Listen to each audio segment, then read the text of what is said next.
buenas, viajeros teneros. Ya sabéis que a la hora de lograr ejecuciones de infraestructuras suele ser de gran ayuda agruparlas a modo de corredores estratégicos. Y cuanto más grandes sean estos corredores, suele ser mejor. Y hoy vamos a abordar uno de esos que yo creo que tiene bastante más, debería tener más presencia de la que tiene muchos detalles, como es el caso del corredor sudoeste ibérico. Y para ello nos acompaña hoy su coordinador y portavoz, Antonio García Salas. Muy buenas. Hola, Kenny, ¿cómo estáis? Bienvenido, muchas gracias por aceptar la entrevista, porque me interesa mucho lo que podáis aportar, ya que además este año, sobre todo desde la parte de junio para acá, todo lo que ha sido la conexión extremeña, en fin, la nueva plataforma para tráfico de altas prestaciones ha estado muy en el candelero, también las averías, y digamos que se ha vuelto a poner sobre la mesa la necesidad de impulsar este corredor en el que vosotros formáis parte como, ¿no habéis dicho que es una especie de plataforma, por así decirlo, verdad, Antonio? Sí, es un grupo de empresas que se unen inicialmente pues, de una manera un poco informal para intentar poner este problema en agenda y en la opinión pública, ¿no? O sea, a partir de año, llevamos muchos años pues, reclamando la conexión ferroviaria. Nace desde Extremadura porque realmente había un auténtico agujero o una isla dentro de la península ibérica de incomunicación ferroviaria y que aunque en el 2003 pues ya se pactó entre España y Portugal la conexión entre Lisboa y Madrid, pues parecía que esto nunca iba a llegar. Nace como una protesta o como una indignación, se convierte en una propuesta y intentamos pues trasladar pues propuestas para que esto se conecte de una vez. Es importante también, el nombre es Corredor Sudoeste Ibérico y es sudoeste porque además de ser más correcto en castellano, decir sudoeste, es que es igual en portugués y en español, las tres palabras, ¿no? Corredor Sudoeste Ibérico. Y por tanto intentamos que sea un concepto de los dos países, ibérico, y que además no es algo aislado, forma parte del corredor atlántico. Es un ramal del corredor atlántico, probablemente el más olvidado. La primera conexión entre Lisboa y Madrid fue por Badajoz, pero desde hace años, incluso desde el 2011, que el Lusitania pues, desapareció por Extremadura y se fusionó con el Sud Express por Salamanca, pues no había conexiones de viajeros. Eso es una anomalía absolutamente, porque no parece que en Europa haya dos capitales vecinas que estén sin comunicar. En el año 2019, último año que podemos decir de referencia completo, hubo 1,5 millones de viajeros por avión entre Lisboa y Madrid.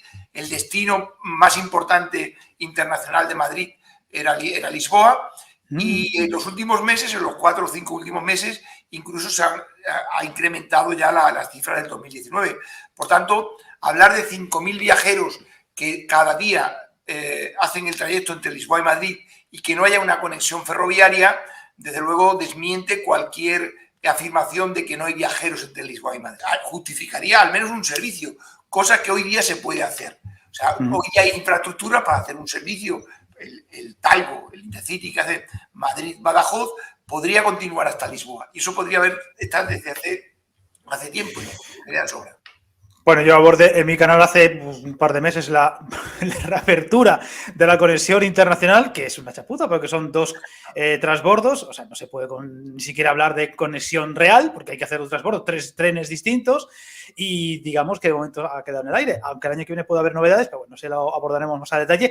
Háblanos un poquito del resumen de lo que sería el Corredor Sudeste Ibérico o lo que es la plataforma de la que tú representas. Bueno, la plataforma estamos unas 40 empresas que intentamos crear sobre todo conocimiento y estado de opinión y mucho informe, seguimiento de las obras y por tanto o bien cuando hay algún estudio informativo, por ejemplo, pues el que está ahora todavía en proceso de la provincia de Toledo, el Madrid-Oropesa, que tenía que estar hace ya 2 años concluido ese proceso con la declaración de impacto ambiental, pues cuando salió a estudio informativo nosotros presentamos alegaciones o mejoras.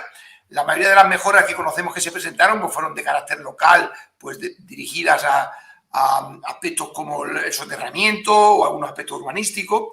Nosotros pues, presentamos más propuestas de trazados o de mejoras.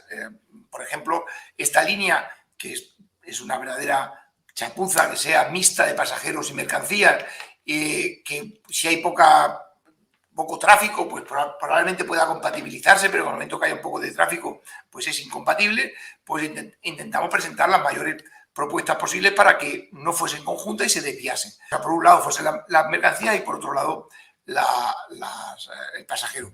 Ya incluso en la propuesta que hay ahora mismo de reforma de la Red Europea de Transporte que ha presentado la Comisión Europea al Parlamento Europeo, pues ha contemplado la necesidad de hacer el bypass de las mercancías a través de la recuperación del ramal entre Mérida y Puerto Llano, Ciudad Real, Manzanares, Alcázar de San Juan, que permitiría pues, hacer la conexión atlántico-mediterránea o ir de Madrid por la vía Madrid-Sevilla, ¿no?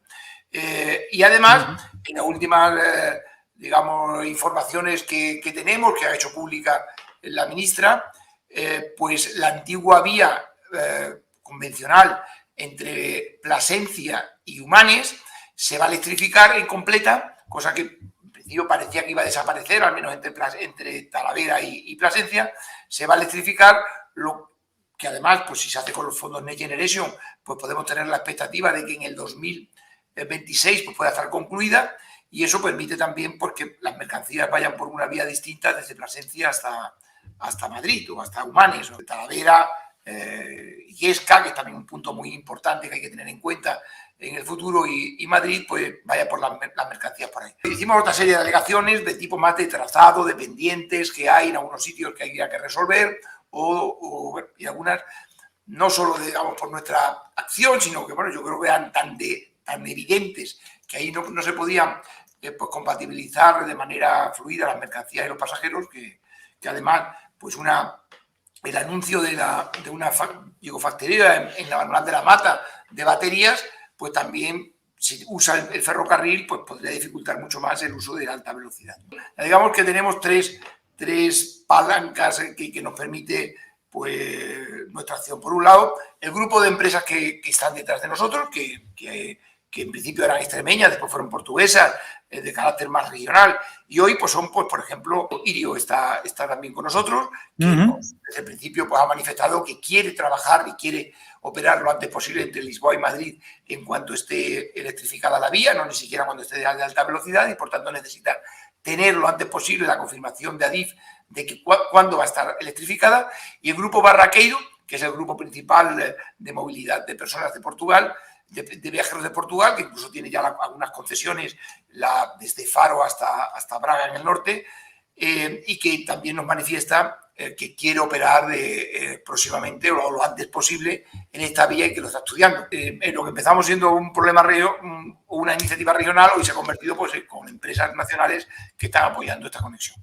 Sí, ahora hablaremos del área de influencia que afecta a vuestro corredor, porque bueno, es bastante más grande que Extremadura solamente o Castilla-La Mancha. Sí, uno de los temas que más destacáis y que más hincapié dais en vuestra web es que no solo habláis del transporte de ferrocarril, que es el que más afecta a este canal, pero bueno, nos centraremos en ello, pero aún así habláis también de la carretera, de lo que serían las comunicaciones por carretera. Cuéntanos por qué englobáis ambos medios de transporte. Ambos no, todos, ¿no? O sea, porque están íntimamente relacionados. Todos digo que nosotros que empezamos con el ferrocarril y con una sola línea, hoy hablamos de los corredores del sudoeste ibérico, ¿no? El sudoeste ibérico es un espacio que nosotros lo identificamos más o menos como el Tajo y el Guadiana, ese encuentro con el Atlántico, ¿no? Es una zona bastante amplia, el Tajo y el Guadiana, igual que uno pues entiende lo que es el Mediterráneo, lo que es el Ebro, la influencia del Ebro, del Duero. El Tajo y el Mediterráneo ha tenido basta ver un mapa físico para entender que tiene una personalidad geográfica, geofísica muy determinada, ¿no? Y que en el siglo XIII una frontera lo parte completamente y eso ha condicionado el desarrollo, las conexiones y todo, ¿no? Es absolutamente anómalo pues, esta situación en Europa en el que pues, hay unas connotaciones de baja renta y de población que es consecuencia básicamente del efecto frontera que parte las comunicaciones entre una parte y otra de la península. Una mira hacia el Atlántico y está toda enfocada en el Atlántico y la otra hacia el Mediterráneo. Entonces nosotros hablamos del tren, de las infraestructuras del tren, hablamos de infraestructuras de carretera, pero también digitales, energéticas e hidráulicas. Es también una anomalía que en la región más productora de energía de España y más excedentaria, que casi multiplica por 5 su producción, pues hoy por hoy no existe ni un metro de tren electrificado, ¿no? El tren, que el año que viene pues, comenzará a la primera experiencia de electrificación, pues nos va a permitir también no solamente pues, una serie de subestaciones eléctricas que son de abastecimiento del tren, pero son también evacuadoras y nos va a poder permitir pues, generar más energía incluso todavía. Pero también el tren y Adif pues, tiene responsabilidad en la expansión de la fibra óptica, ¿no? en la fibra óptica de gran capacidad.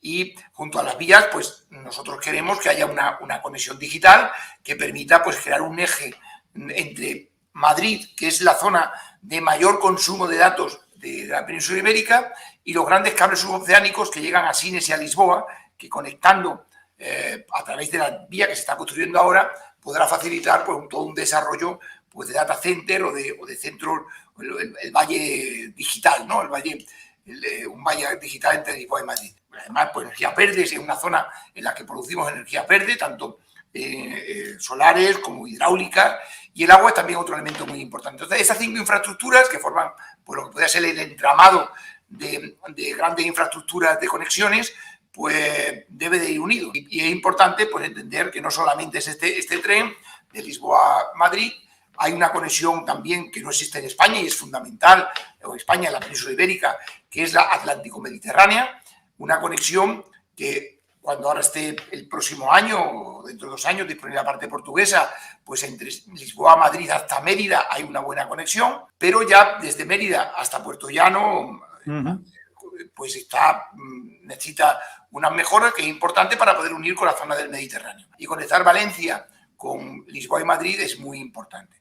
Y después, pues otra conexión de ferrocarril que existen desde los romanos, ¿no? Los romanos al final fueron los que entendieron mejor cómo conectar la península ibérica y al final, pues como decimos, la geografía termina imponiéndose y la historia recuperándose, ¿no? Entonces esta vía de la Plata, que es una vía fundamental, esencial para la vertebración norte-sur de España, hoy ya es una autovía con la 66, desde Gijón a Sevilla, Cádiz o Huelva, pero en el año 86 se cerró la vía de la Plata desde Plasencia hasta León. En la última propuesta de modificación de la Red Europea de Transporte ponía en el informe de la Comisión Europea, a propuesta del Estado español o del Gobierno de España, se suspende o se elimina la conexión Plasencia-León de la Red Europea de Transporte. Eso fue en diciembre del año pasado. Empezamos a movernos para que no se retirase y que el Estado español, el Gobierno, se pronunciase de que cómo había hecho esa propuesta. Nos dijeron que no habían hecho ninguna propuesta, que se habían equivocado, mandaron un documento a Europa, lo que parece ahora en el 2023, que se decidirá, pues se elimine esa eliminación, o sea, continúe como red global. Pero para que eso realmente pueda realizarse, hay que marcar unas prioridades que no siempre gustan, porque claro, a las que estamos definiendo la conexión, pues les parece muy bien, a los que le estamos pidiendo que sea una segunda fase, porque no es fácil en este momento pues, introducir un nuevo tramo que requiere su financiación, pues estamos pidiendo que el tramo Plasencia-Salamanca pues, se incorpore en la red básica que tiene como un objetivo el 2030. Es un tramo muy importante porque permite generar un bypass a Madrid entre la relación norte-sur, y Madrid es un cuello de botella para las mercancías. Lo es ahora y lo va a ser mucho más si realmente pues, se cumplen los objetivos que los tiene Europa y los tiene el Estado español de multiplicar, de duplicar el movimiento de mercancías por ferrocarril. Tenemos uno de los movimientos de ferrocarril de mercancías más bajos del mundo, diría, ¿no? Estamos no llega al 4% de transporte de mercancías por ferrocarril, cuando en Europa está en el 20% y en Estados Unidos en el 40%. ¿no? Estando tan alejado de los centros de nuestros clientes principales y proveedores, para estas grandes distancias lo adecuado es el ferrocarril. Naturalmente, si llegamos al 10%, se generarían otros problemas, que es cómo conectamos por los Pirineos, en el que tanto por un lado por Irún como por la Junquera por Bou, pues se queda también colapsado. Y hay que abrir por el medio, ¿no? Esa conexión que hoy día ya se ha decidido de Canfranc se va a quedar también pequeña porque tiene también una pendiente importante y hay que abrir una nueva. Eso fue lo que se aprobó en el 2004 en la Red Europea de Transporte, la travesía central de los Pirineos, que después se anuló, se ha dejado para el 2050, que es decir, ya veremos y que en el futuro ya veremos cómo ocurre, y que es también importante que nosotros apoyamos a la propuesta de lo que se llama la Alianza de Corredores, que se lidera desde Zaragoza, para que se abra también por el medio, porque necesitamos como una gran conexión con Europa en el centro, que sea de ferrocarril, también de carretera, pero energética y digital, que ese sea el gran eje por donde pueda circular, porque tanto en un lado como al otro de los Pirineos, en las dos esquinas, pues hay una cierta saturación, ¿no? Bueno, te me has adelantado a un montón de cosas, Antonio. Ha empezado a hablar así de gusto, no te hace que pregunte nada. Prácticamente podía hacer un monólogo. No. Bueno, vamos a hacer un repaso, que lo habrá visto la gente que esté viendo la entrevista, porque lo voy a poner un poco también al detalle de lo que es el mapa. Es un área de influencia muy importante, aunque tú te has abierto ya un poco a todo lo que sería la península ibérica, pero bueno, es un área que influye al sur de Castilla y León, toda Extremadura, oeste de Castilla-La Mancha, Comunidad de Madrid, oeste de Andalucía y gran parte, prácticamente 3/4 partes de Portugal. Y tú bien has dicho que, bueno, no vamos a centrar en el ferrocarril, pero bueno, en fin, ahora estamos viendo cómo en Puerto Llano quiere impulsarse la energía verde, ¿cómo era la energía esta? Y el hidrógeno, que además quieren impulsarlo mucho desde España. Estamos hablando también de la fábrica esta de baterías de Navalmoral. Vamos a ver qué pasa con Meta en Talavera, a ver si va bien la cosa. O sea, sí que pasan muchas cosas. Así que la verdad es que puede haber mucho movimiento por delante. Tengo que preguntarte, es obvio, hemos tenido unos meses muy convulsos con el tema del ferrocarril en Extremadura, ya que es una de las partes más importantes de lo que reivindicáis. ¿Cómo lo viviste vosotros como plataforma? ¿Habéis estado muy encima de ello? También, por ejemplo, de los políticos para, oye, ¿qué está pasando aquí? ¿Cómo habéis hecho esta chapuza? ¿Cómo lo vais a solucionar? ¿Cómo estáis con ese tema? Sí, bueno, desde el principio le hemos hecho mucho seguimiento. Ha habido algunas voces que han dicho que fue precipitado. Nosotros no creemos que fue precipitado, lo que fue muy atrasado, ¿no? Y hasta que no se pone en marcha no se generan los problemas. Por tanto, fuimos también pues, vigilantes, pero en una primera parte también comprensible que poner en marcha no solamente el tren, sino un nuevo sistema, porque o sea, hasta el año pasado, a estas alturas del año pasado, prácticamente un poquito antes, no es que no hubiese un metro electrificado, es que prácticamente no había un metro, hay algunos pequeños tramos, con sistemas automáticos de señalización y seguridad. O sea, era todo bloqueo telefónico y, por tanto, por primera vez el año pasado, pues se puso un tramo entre Plasencia y Humanes, ya con sistema de bloqueo automático. Y ahora, pues se ha puesto todo el sistema de nuevo en pleno agosto, los días que más calorizo. Bueno, no fuimos demasiado... Fuimos vigilantes y hicimos seguimiento, pero no fuimos demasiado duros, digamos, en la exigencia de que desde el primer día funcionase. Desgraciadamente se están de nuevo recuperando y tenemos que vigilar de que no haya pues, una dejadez de nuevo con el ferrocarril de Extremadura. Pero el paso que se ha dado es muy importante, ¿no? Entonces, para nosotros...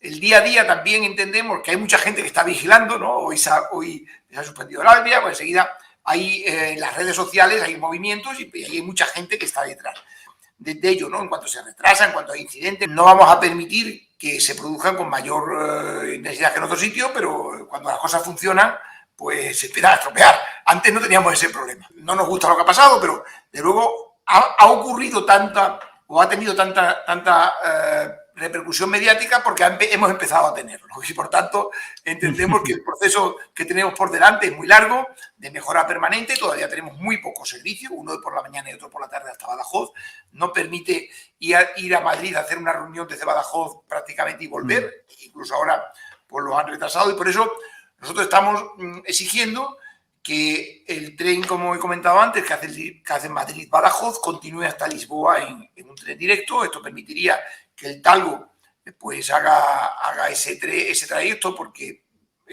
puede estar homologado en Portugal, tiene menos dificultad de poderlo hacer y se añade un nuevo Albia. Ha tardado mucho en entregarlos y al principio pues podemos entender que nada más que hubiese dos, uno de reserva y otro de uso, ¿no? Pero ahora ya deberían de ponerse otro más, ¿no? De haber dos servicios de Albia, de larga distancia, y el Talgo, ¿no? Entonces, eso va a ser un proceso que hay que estar permanentemente pues exigiendo mejoras. Desde Extremadura pues se había abandonado, ¿no? Completamente el uso. La gente pues cogía el tren, el coche, se iba desde Badajoz, nos íbamos a Madrid, teníamos una reunión, nos volvíamos, nos pegábamos 9 horas con el coche, como lo más normal del mundo, y aquí no pasaba nada. En este proceso también se ha dado la circunstancia de los bonos, que ha incrementado muchísimo el uso Y eso ha sido una buena oportunidad porque en estos momentos pues tienen unos niveles de ocupaciones muy altos, ¿no?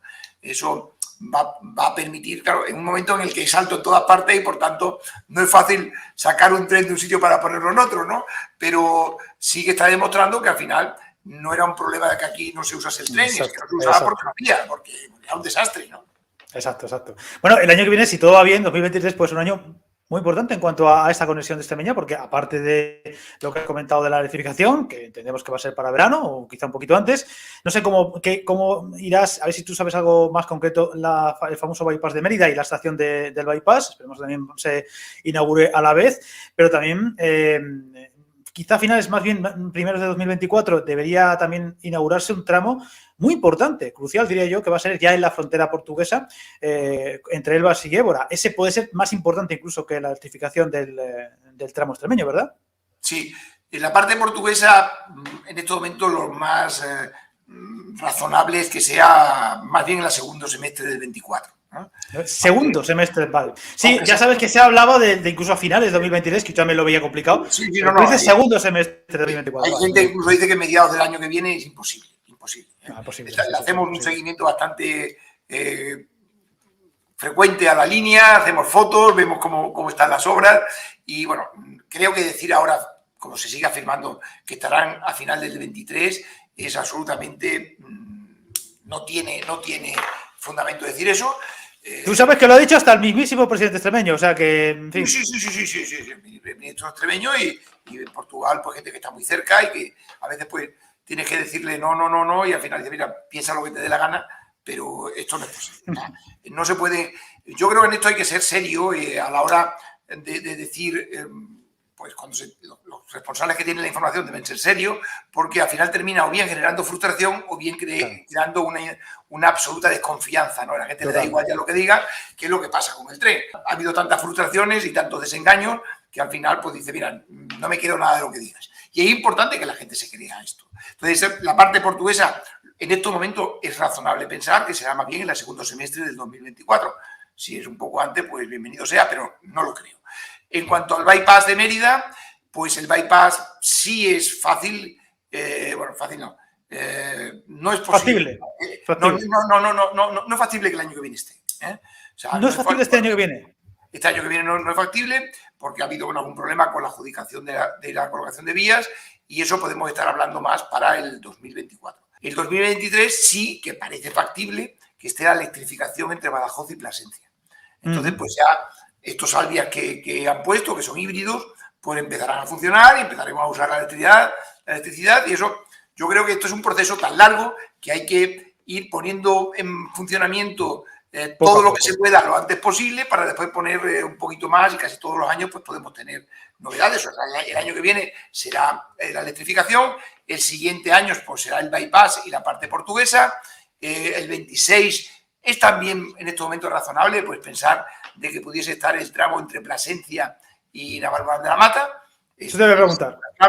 Es razonable, pues, más que nada porque el último, digamos, hito que de esa fase, de ese tren, será la electrificación y, como según la información que tenemos, entrarán dentro de la financiación de los fondos Next Generation, esos tienen que estar acabados en el 26. Claro. Y, por tanto, en el 26 va a ser un año porque las tres tramos de electrificación que tenemos, que hay previsto, el de alta velocidad entre Plasencia y Navalmoral de la Mata, el de la línea convencional entre Plasencia y Humanes, también estarán en el 26 y como parece que también van a meter en ese paquete el tramo entre Mérida y Puerto Llano o Plazas Torta, pues será los tres ya, digamos que Extremadura, pues prácticamente quedan después las conexiones con Sevilla y Huelva, ¿no? Pero que también es otro salto que se está haciendo ahora, que es los sistemas de seguridad que se están ahora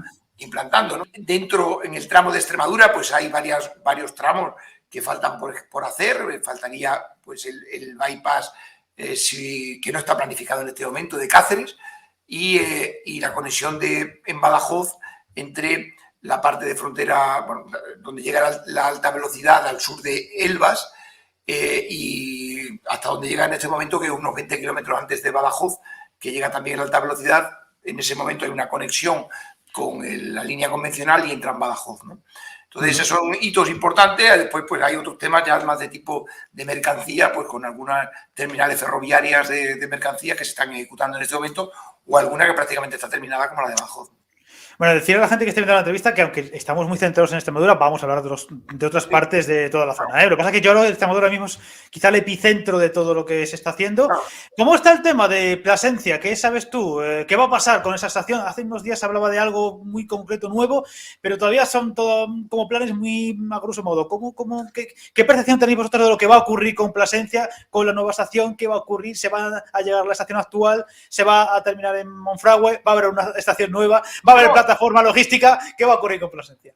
Naturalmente estaba previsto una estación en línea en Plasencia y otra en Mérida, ¿no? La de Mérida incluso tiene la declaración de impacto ambiental, aunque de momento no se está hablando de la de Mérida porque todavía no ha generado el escándalo de que empieza a pasar por ahí el tren y no pare en Mérida, pero naturalmente ya hay sensibilidad de que tiene que crearse esa estación en línea en Mérida.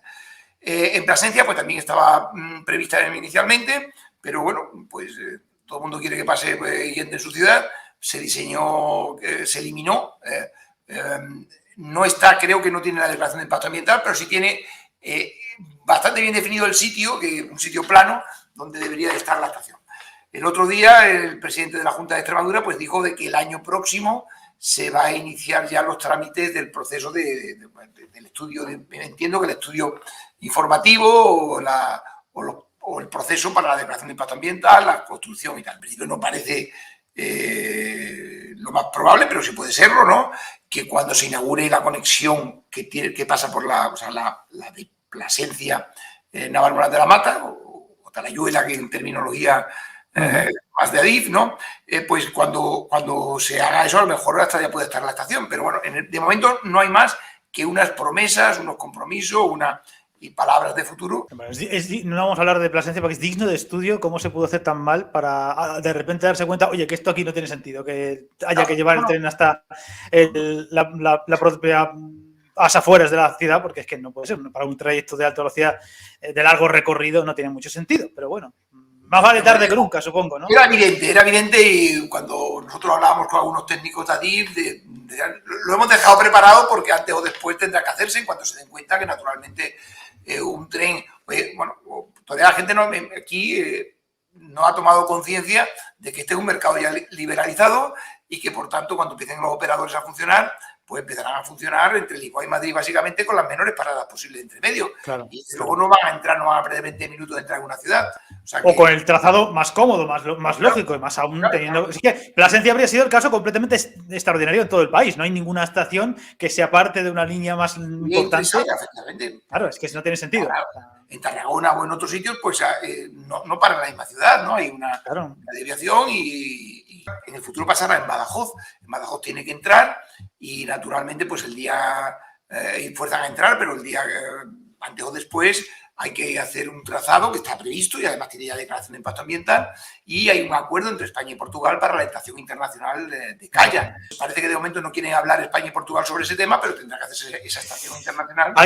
Hay que ir ahora porque hace nada, un mes y medio, 2 meses, el gobierno portugués nos echó un buen jarro de fotografía en cuanto a esta conexión que hoy nos toca, porque va a impulsar mucho más el corredor norte con Vigo, que es muy importante y que ellos lo ven como prioritario, pero han dejado para mucho más adelante, y ya veremos qué pasa, la conexión Lisboa-Madrid a través de Badajoz. Quiero preguntar no solamente por cómo valoráis vosotros este retraso, sino también cómo veis la opción. ¿Creéis que Portugal se va a empecinar en llevarlo, por ejemplo, por Salamanca y no por Badajoz? ¿O se va a conseguir llevar por lo menos por uno de los sitios? O incluso, quién sabe, si hasta por las 2 ciudades. A ver, Portugal desde hace décadas, y yo diría que desde siempre, ha tenido claro que las 4 conexiones son esenciales. El litoral de Madrid-Porto-Vigo, la conexión de Guarda-Salamanca, la de Badajoz y Faro-Huelva, muy importante también. Ahora hablaremos de ese tramo, que es muy importante. Cuando se firmó, la primera vez que se firmó las conexiones con España en la cumbre ibérica de Figueira da Foz del año 2003, el 7 y 8 de noviembre del 2003, se firman en el documento estas 4 conexiones y se ponen que en el 2009 empezará a funcionar el tren de alta velocidad Lisboa-Porto-Vigo, en el 2009. En el 2010 empezará a funcionar la conexión Lisboa-Madrid pasando por Calla, o sea, por Badajoz, Elba-Badajoz. Posteriormente hablaba de la de Guarda-Salamanca y después la de Faro. O sea, 20 años después seguimos con la misma polémica, ¿no? Yo me siento, vivo aquí en la raya en Badajoz y para mí Portugal es como si fuese mi patria también, ¿no? Planifican mucho, ¿no? Y les cuesta mucho tomar decisiones. Y se pegan años y años y años planificando y preveyendo cosas y después cuando van a tomar la decisión pues siempre hay algún problema de última hora que lo cambian. Pero después ejecutan muy rápido. Y ejecutan muy bien. Pues hay obras verdaderamente fantásticas en Portugal que se han hecho con mucha rapidez, como se está ejecutando ahora mismo el tramo Évora-Elvas, ¿no? Antes hablabas del sudoeste, pues cosas de como lo de Meta o otra serie de proyectos importantes. Aquí en la parte portuguesa ha habido dos grandes proyectos. Uno es el puerto de Sines, que también llevan décadas y décadas y décadas, y cuando se ha empezado a principios de este siglo, pues empezó a ser ya un puerto en condiciones. Pues ahora mismo tienen más del 60% de la operativa de puertos de Portugal está en Sines concentrada. O en Alqueva, ¿no? Alqueva, el gran lago de Alqueva, que es el lago, es el pantano más grande de Europa. O sea, aquí se está desarrollando ahora en el suroeste y entre lo que era Alentejo, lo que es Alentejo, entre Sines y Alqueva, pues industrias de primer nivel o empresas aeronáuticas. O sea, hay un boom económico en el suroeste. Bueno, vamos al tren, ¿no? Que me voy a otros temas. Entonces, el tren, llevamos 2 años en el que parece que también que pues, ciertas fuerzas de opinión de Portugal están presionando para que se ejecute el tren, ya que no se ha hecho nada, el tren Porto-Vigo, Lisboa-Porto Vigo. Es una necesidad el Lisboa-Porto, ¿eh?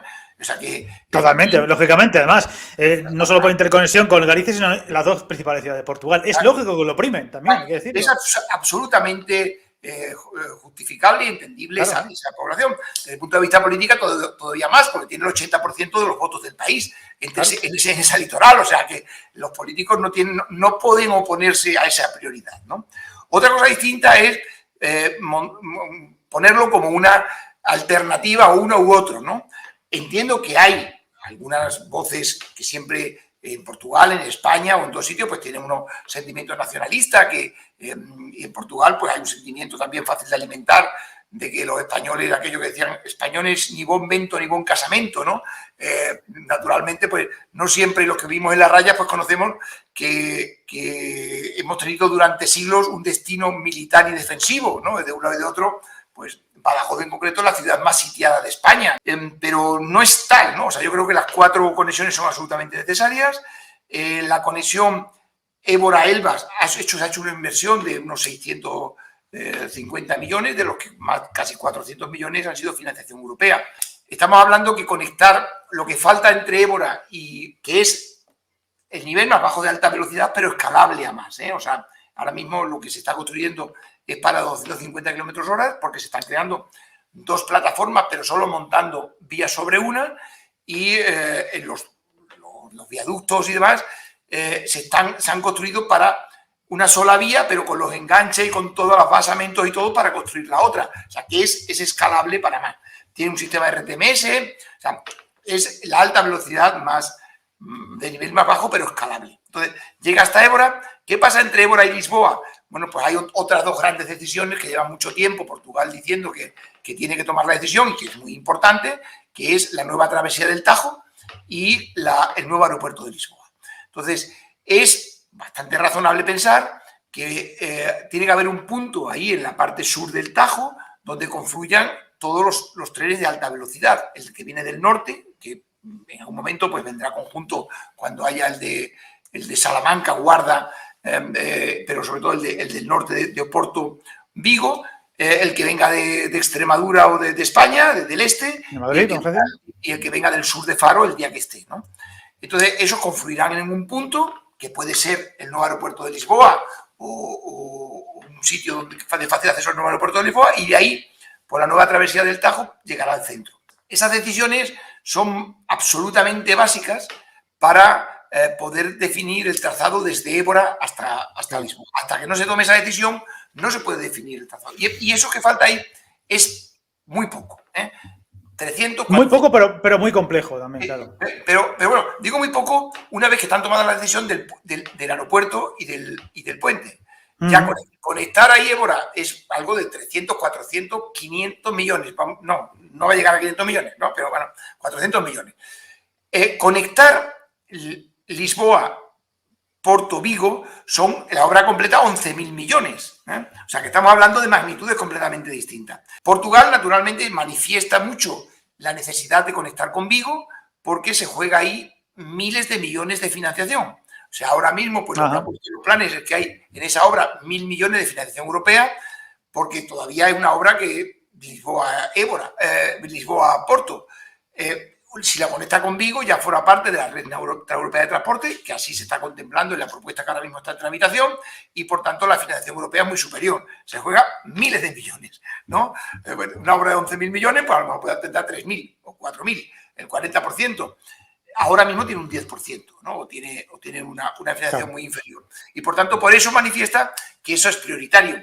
Naturalmente, hay después pues, las voces nacionalistas portuguesas que dicen que no pueden permitirse que en una configuración radial de la península ibérica, que todo parte de Madrid, pues que tenga la connotación Lisboa como la tiene Sevilla o como la tiene Valencia. De luego, los que defendemos el corredor sudeste ibérico, lo que queremos es que cuanto antes esté la conexión Lisboa-Porto-Vigo, pues nos facilita muchísimo poder ir a toda la zona esta, ¿no? Que es también muy importante, y al sur. O sea, que hay una polémica, sí, es una polémica, no la podemos... Que dentro del proceso de toma de decisiones siempre hay alguien, podríamos decir, más extremista o anti-español, o otro simplemente que le preocupa que la incorporación en España se diluya a Portugal, y por tanto piensan que es muy importante para Portugal reforzar primero, antes de conectar con Madrid, sus conexiones, todo el eje atlántico, ¿no? Y claro. Son posturas razonables, y yo creo que lo que no se puede es condenar por querer tener esa intención, condenar a una parte del país que territorialmente son 2/3 partes, todo el interior del país, porque haya que reforzar el litoral. O sea, va contra la idea ahora de intentar combatir el despoblamiento de grandes partes del territorio, ¿no? Bueno, tenéis incluso un vídeo mío hace 2 o 3 meses hablando de ese tema, porque en los últimos tiempos sí que es cierto que parece que Portugal ha apostado mucho, por fin, por dar ese paso. También hay que decir que ha habido una década muy complicada en cuanto a lo económico, la crisis, los hombres de negro y ahora el COVID, y ahí parece que ha cogido velocidad de crucero todo lo que es el proyecto. Antes has dicho 1,5 millones de pasajeros el año pasado, o lo que va de año, entre Madrid y... En el 19, y ahora en los últimos meses está superando ya mes a mes la cifra del 19. Hay que recordar que en una conexión de 2 horas y media, en torno a 2 horas y media, 3 horas de alta velocidad, casi siempre más de la mitad de los pasajeros se van al tren. O sea que hablamos de 700 o 100.000 viajeros potenciales entre Lisboa y Madrid en tren, cuidado, el día de mañana. Así que ya es que lo digo esto porque más de uno, cuando hablé de la conexión en algún vídeo de Portugal y España, Lisboa-Madrid, decían, pero si no hace falta, si en avión son 50 minutos, ¿quién va a usar el tren? No, pues en Barcelona es más o menos lo mismo y ya es más de la mitad desde hace bastante tiempo, y de hecho ahora se ha reforzado esa diferencia con el avión gracias a la entrada de las nuevas marcas. Así que ahí queda eso, ese 1,5 millones largo que seguramente vaya más en los próximos años. Vamos a hablar un poquito de las otras conexiones porque hemos hablado mucho de Extremadura. El tema de, por ejemplo, la conexión por Salamanca, que ahora está certificándose hasta Fuentes de Oñoro, y también un tramo que me pide mucha gente que hable de ello, todavía no he metido un vídeo al respecto, el de Faro y Huelva. ¿Cómo están esas dos conexiones? Bueno, en el Plano Ferroviario Nacional, que se presentó hace unos días, hace un par de semanas, se contempla como una conexión de futuro. Pero la verdad es que de momento parece que no hay prisa, ¿no? No nos consta que haya ni Portugal ni España lo haya presentado en las propuestas para ahora, en la reforma de la Red Europea de Transporte, pues se plantea esa conexión. Es una conexión que nosotros la defendemos, es muy importante, porque además, no solamente en el tren, si ves en el resto de conexiones energéticas y de otro tipo, parece como que está absolutamente abandonado Algarve y la zona esa, ¿no? Huelva pues tiene muchísimos activos, no es la ciudad, no es la provincia turística internacional pues más destacable de Andalucía, porque tiene un turismo más de interior o más español y portugués, que también hay mucho portugués, y por tanto a lo mejor no es la que más suena, pero tienen una gran playa y tienen un gran complejo industrial, ¿no?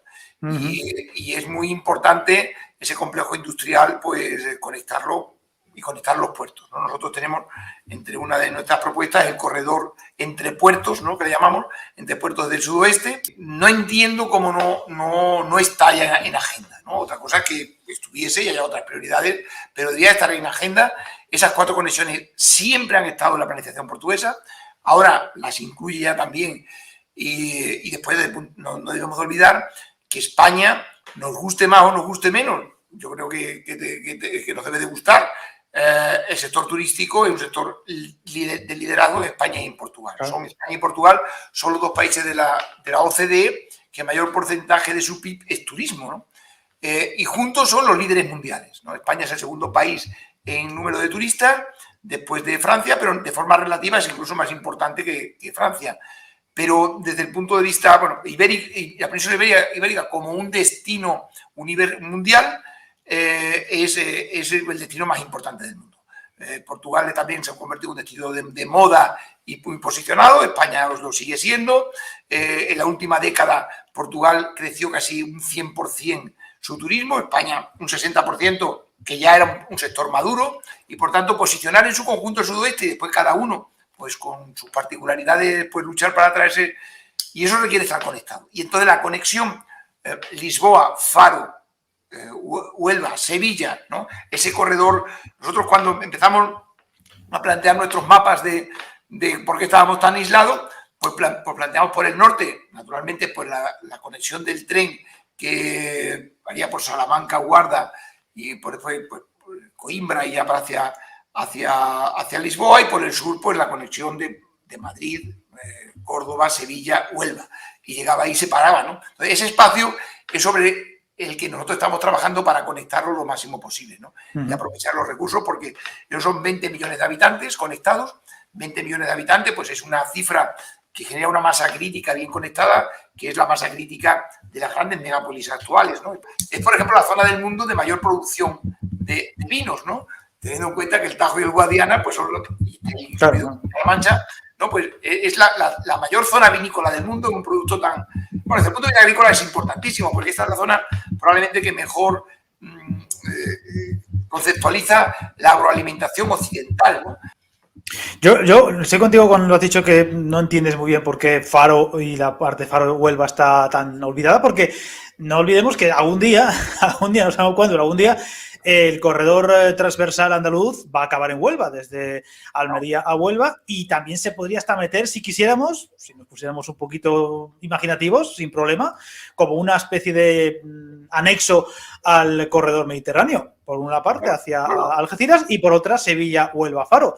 Yo creo que sí que se va a impulsar por ahí, ¿no? Ahí conectan los dos, el Atlántico y el Mediterráneo. O sea, en la última revisión que hubo de la Red Europea de Transporte, se extendió el corredor atlántico hasta Huelva y ahí hacía una conexión marítima con las Canarias.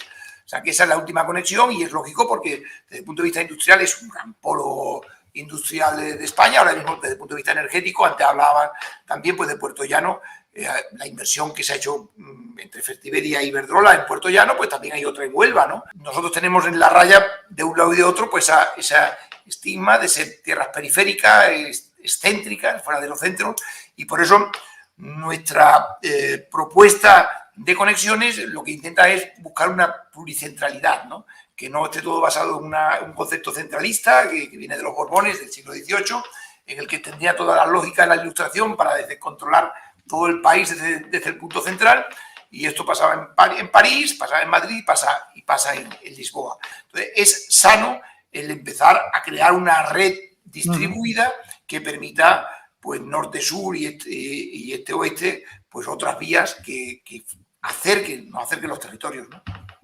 Vamos acabando porque hay dos cosas que te quiero preguntar. Bueno, la primera, que tenéis una especie de recogida de firmas o algo por el estilo en la web. Cuéntanos un poco de qué va.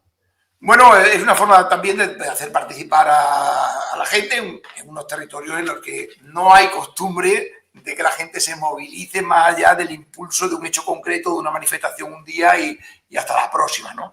Entonces, nuestro trabajo está muy dirigido a sensibilizar, a incorporar, a involucrar a la gente, también teniendo en cuenta que no queremos ser un movimiento de masa, sino más bien una guerra de guerrilla, ¿no? Que podamos generar la participación de mucha gente en muchos sitios, y nuestro objetivo es no solamente centrarnos en un movimiento único, unitario y que nosotros representemos a todo el mundo, sino incentivar de que la gente se mueva en cada pueblo, en cada corredor.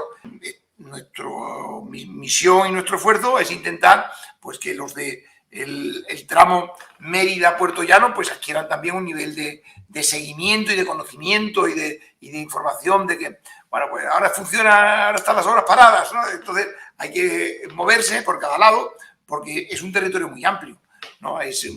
No es una línea solo entre Algeciras y Junquera o Portbou, ¿no? Queremos una red que permite dar oportunidades a todo el territorio, acercarlo mediante la capilaridad. Por eso antes decía, no nos interesa solo un tren, también la carretera, porque al final la capilaridad al territorio termina en la carretera, ¿no? Y por eso tenemos un proyecto que nosotros planteamos como la red metropolitana o el espacio metropolitano Lisboa-Madrid-Porto-Sevilla, descarbonizado, en el que se podría conseguir en el 2030 adelantar 20 años los objetivos de descarbonización de la Unión Europea, de un balance cero de CO2, mediante naturalmente la electrificación, la generación energética no contaminante, descarbonizada, y la eficiencia energética, y después naturalmente pues toda la capilaridad al territorio tiene que ir por coches eléctricos o otros medios descarbonizados, ¿no? A ver si es verdad, pues la sensación es que sí que está dando que últimamente, sobre todo en un tiempo no muy lejano a esta parte, la cosa va cogiendo ritmo en muchos sentidos. Te quiero preguntar también por las iniciativas, el calendario de actividades que tenéis por delante en los próximos meses como plataforma, para daros a conocer o para divulgar vuestro... Permanentemente estamos dando charlas, haciendo documentos. Tenemos 3 actos previstos próximamente. El día 17 de enero haremos un acto en Lisboa con la Cámara de Comercio Portuguesa y la Cámara de Comercio Española, en el que, entre otros, tenemos ya confirmado pues, el presidente de Infraestructura de Portugal, que estará presente. Hay otro más participante. No tenemos el día todavía cerrado, pero en la primera semana de marzo organizaremos un encuentro empresarial en Badajoz transfronterizo, en el que, bueno, es el 6º foro ya que organizamos de este tipo. También pues, intentando organizar para el 6 de julio en Madrid, a los 5 días de tomar posesión España de la presidencia de la Comisión Europea, pues queremos montar un acto allí reivindicativo también de la conexión en Madrid. Mi agenda prácticamente estoy todos los días viajando e intentando explicar esto. ¿Y por qué? Porque no hay sensibilidad, no está priorizado y muchas veces ni siquiera por los agentes locales. Cuando hablamos del corredor mediterráneo, al cual admiro y el movimiento lo admiro, como están trabajando allí, inicialmente desde una iniciativa pública como fue Ferremet, desde el Consorcio de la Zona Franca de Barcelona, y hoy día, pues especialmente desde la Asociación Valenciana de Empresarios, liderando el movimiento del corredor mediterráneo. No debemos olvidar que el movimiento del corredor mediterráneo empieza en 1917, o sea, tiene 100 años de vida, ¿no? Han conseguido que haya un comisionado del gobierno para el corredor mediterráneo, cosa que no lo hay para el corredor atlántico. Entonces, es un trabajo de muchos años en una zona en la que, pues eso, que uno de Valencia para ir a Barcelona era más fácil ir a Madrid y de Madrid a Barcelona. Eso es que nosotros no nos lo podemos ni plantear, ¿no? O sea, yo hace unos días, un sábado, tuve una reunión en Madrid. Un sábado eran las 11:30, pedí que fuese a las 12 porque el único tren que nos lo permitía, pues llegaba a las 12 menos cuarto, tuvo retraso y llegué con retraso pero tuve la reunión y casi todos los demás se fueron a comer y yo digo, no, me voy porque tengo que coger el tren. Era un sábado y prefería pues no pegarme el palizón del coche para arriba y para abajo, ¿no? Claro, Antonio, es que la gente se piensa que exageramos y que no es para tanto, no es para tanto. Claro. Pero que vengan, o que vayan a Extremadura, a ver qué tal se les da. Es que es tremendo, o sea, es que hasta que no llega uno, no sé, o sea, hace poco me escribía una persona de Galicia, antes de que pusiesen el AVE en marcha, y me decía, bueno, que me escribía porque le habían dicho que tenía que contarme su experiencia porque ella pensaba que la región peor comunicada de España era Galicia. Dice, hasta que he tenido que ir a Extremadura, ¿no? Y entonces me he dado cuenta de que los hay peores que nosotros. Hoy día, pues, y encima, tú has dicho que vives cerca de Badajoz. Claro, encima es una de las cosas que le pasa a Extremadura, ¿no? Nos estamos centrando mucho en Extremadura, pero bueno, que la gran, por no decir todas las comunidades autónomas que a lo mejor no están bien comunicadas, provincias o regiones, por tren, sí que tienen un buen aeropuerto y Badajoz no es un aeropuerto muy allá. Eso es muy importante. Sí, ahora ha mejorado un poco, pero bueno, un poquito, pero muy poco. Muy poco. Claro. Entonces, es que no tiene conexión. Claro, a veces Bilbao tiene pues una deficiencia importante de conexiones, pero tiene muchos más vuelos. O incluso Almería. No hace falta. Almería, Cantabria, Asturias, tiene muchas mejores conexiones por avión que Badajoz. Entonces, hace mucho. Yo en nuestro análisis de la ciudad peor conectada de España, yo creo que Badajoz es la peor conectada. Podría ser, sí. De capitales de provincia es la que el ratio coche-tren es el peor dotado, ¿no? El ratio coche-tren. Digamos, usando vía Michelin o Google para calcular los tiempos de coche y la Renfe y la web de Renfe, la peor. Pero es que además se agrava por eso, porque no tenemos otras alternativas, ¿no?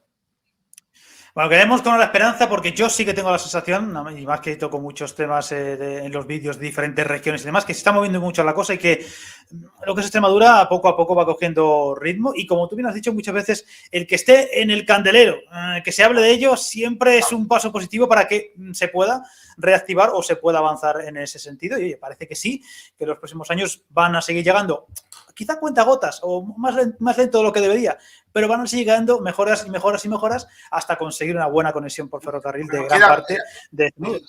En la parte portuguesa, naturalmente, queda la incertidumbre que hemos dicho antes de la travesía central, del Tajo y el aeropuerto, pero la parte española es que es lamentable la lentitud del tramo, de definición del tramo de la provincia de Toledo, ¿no? Que eso es inadmisible, que, bueno, después de 2 años de retraso se presenta, parece ser, porque esto lo sabemos por declaraciones, el Ministerio de Transporte lo ha presentado ya al Ministerio de Transición Ecológica, la declaración de impacto ambiental, pero en ese expediente que han pasado faltan los 2 temas críticos. Talavera y Toledo. Esos dos tramos faltan en el expediente y por tanto... Claro, como se ha cambiado ahora lo de Toledo... Eso dicen las malas lenguas que hasta después de las elecciones no lo van ni a tocar, porque es un tema sensible y conflictivo. Entonces, bueno, 1 año más. Pero hablar de las elecciones es 1 año, ¿no? Sí. Algo que podría estar en unos meses, pues se atrasa de nuevo y se genera un perjuicio importante. Esperemos de que haya alguien con cordura ahí que quiera... Lo que pasa es que, claro, es un tema sensible que puede costar votos, ¿no? De todas formas, yo tengo la sensación de que cuando se inaugure la parte electrificada en Extremadura y sobre todo la parte de que hemos hablado de Elbas y Évora, va a haber un gran salto colectivo y que va a empezar a ser un trazado, o un travieso, mejor dicho, entre Lisboa y Madrid, más o menos unos 4 horas por ahí, ¿no? Ya va a ser bastante decente la cosa, ¿no? Podría ser, ¿no? Otras 4 horas y media. Todavía no. Prácticamente Lisboa-Badajoz serán 2 horas, que son 200 kilómetros, serán 2 horas. Y todavía Madrid-Badajoz, estamos ahora en 4:20, podemos bajar a 4, 6 horas. 6 horas. Un poquito menos de 6 horas, que no deja de ser elevado, lo que pasa es que ya empieza a ser alternativo al avión, porque no olvidemos que en Lisboa está habiendo muchas suspensiones de vuelos en muchos días y retrasos de 5 horas. El aeropuerto de Lisboa pasó en 10 años de 13 millones a 31 millones, antes del 19. Y de nuevo está recuperando el crecimiento. Por tanto, se queda ya prácticamente... con dificultades para seguir creciendo. Entonces, 6 horas, que parece mucho, pues a lo mejor en avión son 4 o 5. Y claro, la clave, aparte del tiempo de viaje, que también es muy importante, por supuesto, que haya bastantes frecuencias, a ver si hay 3-4 diarios por sentido, por ejemplo, que ya, digo yo que sí, será un tren muchísimo más fiable en cuanto a que no haya retrasos, incidencias y demás, todo eso va a ayudar muchísimo, por supuesto. Claro que sí. No. Es lo que debería aportar del ferrocarril, la fiabilidad y la confianza, ¿no? De que el tren no espera, siempre se decía, ¿no? Y aquí pues no es que no espere, es que no desespera. Pues muchas gracias, Antonio. Una charla, una entrevista, una conversación muy interesante donde hemos abordado, yo creo, de todo lo importante y además me he enterado de alguna cosilla que no estaba yo muy seguro de algún plazo y demás, como lo de Évora Elvas, que yo pensaba que sí que podría ser de aquí a un año y poco, más echa un jarro de agua fría, pero mejor saber de una forma más coherente las cosas que elucubrar con plazos imposibles. Lo importante es que vaya llegando y esas mejoras vayan llegando de forma puntual y se vayan notando. Bueno, yo tuve hace muy poquito aquí, hace un mes y poco, al responsable de marketing de IDIO y ya me lo confirmó que desde IDIO están muy interesados en explotar esa ruta Madrid-Lisboa algún día, ¿eh? Así que, oye. Y nos están un poco, aunque ellos tienen las conversaciones con Adif, pero intentando que se le confirme cuándo va a estar electrificado. O sea, que es que claro, ni siquiera dice que van a esperar a la alta velocidad, sino que en el momento que esté electrificado, pues a lo mejor pues, ya empiezan a pensar en adquirir el material que necesiten móvil para ello, ¿no? Tiempos apasionantes lo que se nos viene por delante si no se tuerce la cosa, ¿verdad, sí, Antonio? A ver si hay suerte. Pues muchas gracias por estar por aquí y dejarte un buen rato hablando de temas ferroviarios. Yo creo que mucha gente se habrá enterado muchas cosas interesantes sobre lo que nos espera en el calendario, proyectos y demás, ya que se ve que estás muy informado de todo, eso siempre es de agradecer. Así que gracias por este tiempo, este rato, y espero que mucha gente se entere de muchas cosas gracias a esta entrevista y a esta charla que hemos tenido esta tarde. Muchísimas gracias por haber podido compartir esta pasión y este compromiso que espero que sea de todos.